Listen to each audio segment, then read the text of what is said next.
રાજ્ય સરકાર દ્વારા ગરીબોને આપવામાં આવતો અનાજનો જથ્થો સસ્તા અનાજના સંચાલકો દ્વારા ગેરરીતિ કરી બારોબાર કાળાબજાર કરતા હોય છે।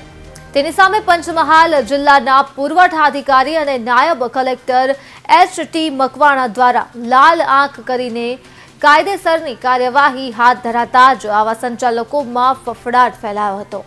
જ્યારે પંચમહાલ જિલ્લામાં આવેલ સસ્તા અનાજના સંચાલકોમાં કાલોલ તાલુકાના 5 સંચાલકો, શહેરા તાલુકાના 4 સંચાલકો, મોરવા હડફ તાલુકાના 2 સંચાલકો તેમજ ગોધરા ગ્રામ્ય અને ધોધંબા તાલુકા અને જાંબુઘોડા તાલુકામાં એક મળીને કુલ 14 સંચાલકોના પરવાનાઓ કાયમી ધોરણે રદ કરી ₹28.58 લાખનો દંડ ફટકારવામાં આવ્યો છે।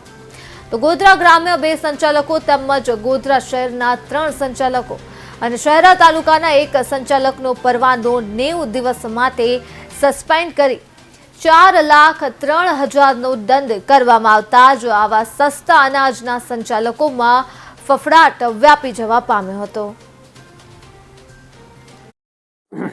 પંચમહાલ જિલ્લામાં આવેલ સરકારી વ્યાજબી ભાવની દુકાનો પર અમારી જિલ્લા પુરવઠાની ટીમ દ્વારા સમયાંતરે આકસ્મિક તપાસણી હાથ ધરવામાં આવતી હોય છે।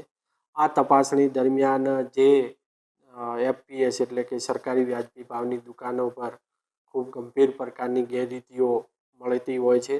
આ ગંભીર પ્રકારની ગેરરીતિઓમાં જે ગરીબ રેશન કાર્ડ ધારકોને પોતાનો મળવાપાત્ર જથ્થો ન આપી વંચિત રાખીને પોતાના અંગત લાભ માટે સગે વગે કરીને કાળાબજારી કરતા હોય છે તેવા પરવાનેદારો સામે તપાસના અંતે સુનાવણીના અંતે પરવાના જે આપેલા છે એ પરવાનાદારો સામે એક્શન લીધેલા છે।